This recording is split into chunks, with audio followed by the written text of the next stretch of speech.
Bon, ça y est, en janvier 2022, Vladimir Vladimirovitch Poutine va envahir l'Ukraine. Alors je sais que vous êtes nombreux à vouloir partir soit pour défendre l'Ukraine, soit pour vous battre aux côtés de la Sainte Russie. N'en faites rien, hein, n'en faites surtout rien, nous avons d'autres causes pour lesquelles nous battre et mourir, hein, je vous laisse deviner quoi. Et en plus, être mercenaire est désormais puni par la loi, puni assez sévèrement. Alors toute la presse de gauche l'annonce, hein, il n'y aura pas d'invasion de la Russie de l'Ukraine par la Russie, hein, puisque Vladimir Poutine aurait très peur de l'armée ukrainienne et aurait très peur également des sanctions économiques de Joe Biden, de Sleepy Joe, de Olaf Scholz, qui est le nouveau chancelier allemand, aurait très peur également d'Emmanuel Macron, des sanctions économiques. Les sanctions économiques vont faire reculer Vladimirovitch Poutine. Rien n'est moins sûr, c'est le sujet de la vidéo, invasion de l'Ukraine par la Russie, c'est le sujet du jour, c'est parti.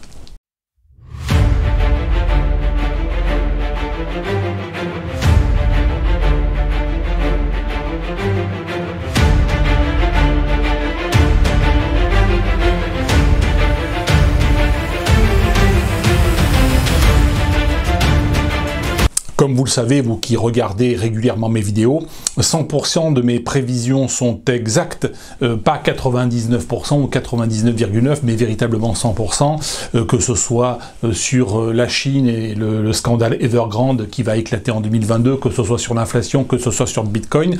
Alors en ce qui concerne l'invasion de l'Ukraine par la Russie, par Vladimir Poutine, est-ce que cette invasion aura lieu? Ça, je n'en sais rien, parce que cela ne relève pas d'une logique macroéconomique, d'une logique économique tout simplement, cela relève de ce que veut ou ce que ne veut pas Vladimir Poutine, cela dépend de lui, donc on est dans le domaine de l'irrationalité. Il est certain que Vladimir Poutine, depuis des années, pense effectivement à reconstituer non pas la Grande Russie, mais l'Empire russe, parce que la Russie seule, c'est le plus grand pays du monde, mais la Russie plus l'Ukraine, eh bien ça redevient véritablement un empire. Pour Vladimir Poutine, la dissolution de l'URSS en 1991 fut la grande tragédie du XXe siècle pour la Russie. Je dirais que la grande tragédie, c'est quand même la Première Guerre mondiale et la Seconde Guerre mondiale et le stalinisme. Enfin bon, pour Poutine, c'est l'éclatement de l'Union soviétique. Et son grand rêve politique, naturellement, c'est de reconstituer, sinon l'Union soviétique, au moins une Russie élargie à l'Ukraine.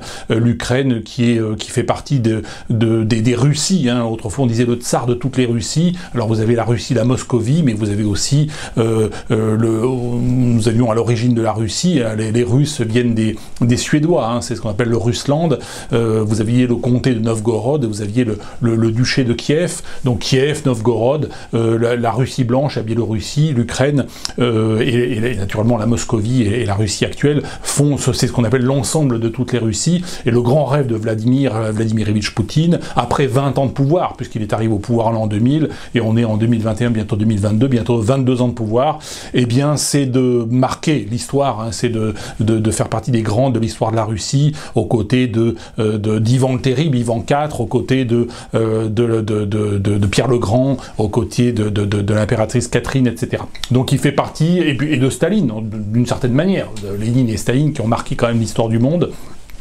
Poutine, il veut marquer l'histoire. Aujourd'hui, au bout de 20 ans, qu'est-ce qu'il va laisser comme bilan? Imagine, il a 69 ans aujourd'hui, casse sa pipe demain, qu'est-ce qu'on va retenir de lui? Qu'il a gouverné le pays pendant 20 ans, très bien, mais par contre, s'il arrive à reconstituer effectivement ce vaste empire russe, eh bien, il restera dans l'histoire au firmament des grands dirigeants de ce grand pays qu'est la Russie. Voilà, je porte pas de jugement de valeur, mais c'est une logique politique, et le grand rêve de Vladimir Poutine est certainement de reconstituer cet ensemble. Alors aujourd'hui on nous dit non, il n'y aura pas d'invasion puisque l'armée ukrainienne est très puissante. En réalité tout cela est très contestable. Je pense que si d'invasion il devait y avoir, ce serait une guerre très très courte.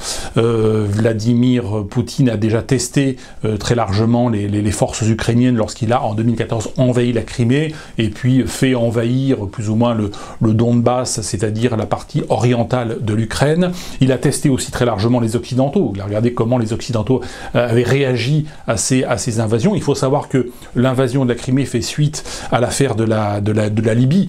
lors de l'intervention des Occidentaux en Libye. Les Occidentaux ont juré au niveau du Conseil de sécurité des Nations Unies qu'ils ne feraient décoller leurs avions pour abattre les avions de Kadhafi uniquement pour protéger les populations civiles et qu'ils n'utiliseraient pas l'aviation occidentale pour déstabiliser le régime. Le lendemain du vote de la résolution de l'ONU en 2014, les Occidentaux, à commencer en France par Nicolas Sarkozy, ont utilisé l'aviation pour abattre le régime de Kadhafi. Donc les Occidentaux ont menti, les Occidentaux ont trahi, et c'est ainsi que Vladimir Poutine en a conclu que les Occidentaux étaient des voyous, étaient des gangsters en col blanc, et qu'il ne fallait pas se fier naturellement à leur profession de foi, et c'est ainsi qu'il a envahi l'Ukraine en disant voilà, de toute façon vous êtes des menteurs et vous êtes des voleurs et vous êtes des voyous, donc moi j'avance mes pions.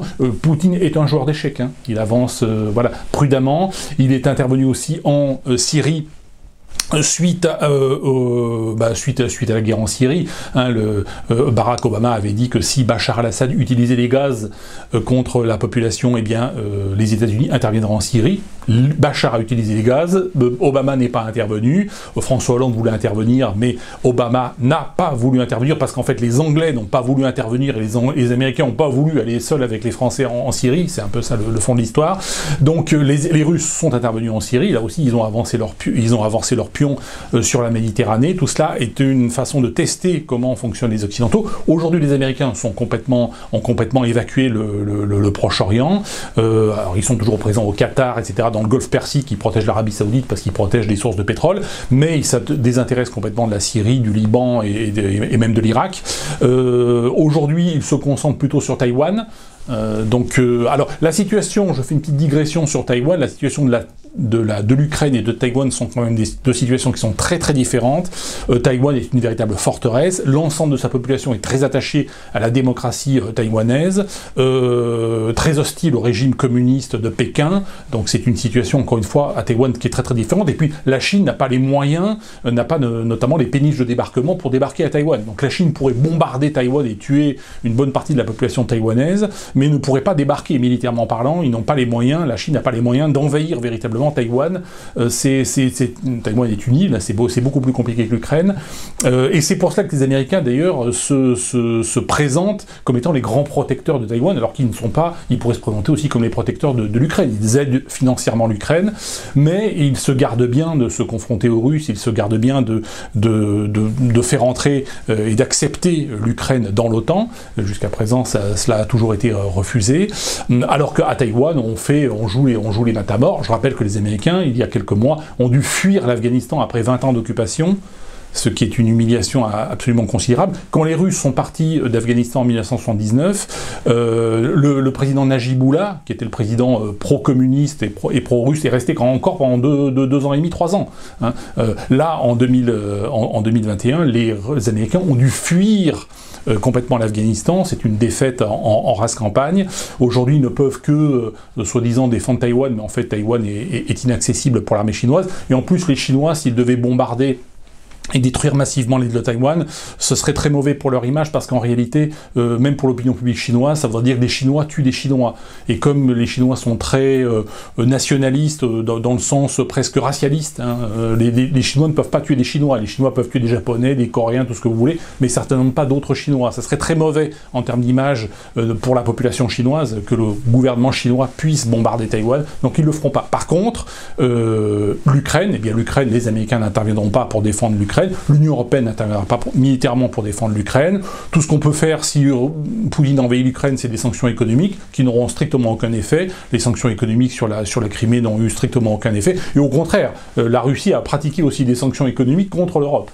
Et si la Russie devait absorber l'Ukraine, je rappelle, la Russie est un pays de 144 millions d'habitants, qui va absorber un pays de 44 millions d'habitants. Demain, la Russie absorbera certainement, vraisemblablement, la Biélorussie, hein, donc ce sont ces 3 pays qui vont de toute façon fusionner d'une manière ou d'une autre sous l'égide de Moscou. Ça fera pratiquement 200 millions d'habitants au total, donc ça sera une puissance tout à fait considérable. Je pense que c'est le grand rêve de Vladimirovitch Poutine, et les sanctions économiques ne pèseront pas dans la balance. Maintenant, Je ne sais pas ce qu'il a dans la tête, quelle est véritablement son ambition. Est-ce que le timing est bon? Moi, j'ai plutôt tendance à dire que le timing est plutôt bon, puisque Macron est en fin de parcours. Macron, l'inflation, en 2022, l'inflation va complètement torpiller Emmanuel Macron pour l'élection présidentielle, puisque les salariés qui vont être complètement ruinés par l'inflation, les retraités ruinés par l'inflation, les chômeurs ruinés par l'inflation, j'ai envie de dire les fonctionnaires également ruinés par l'inflation, n'iront pas se mobiliser pour sauver le soldat Macron.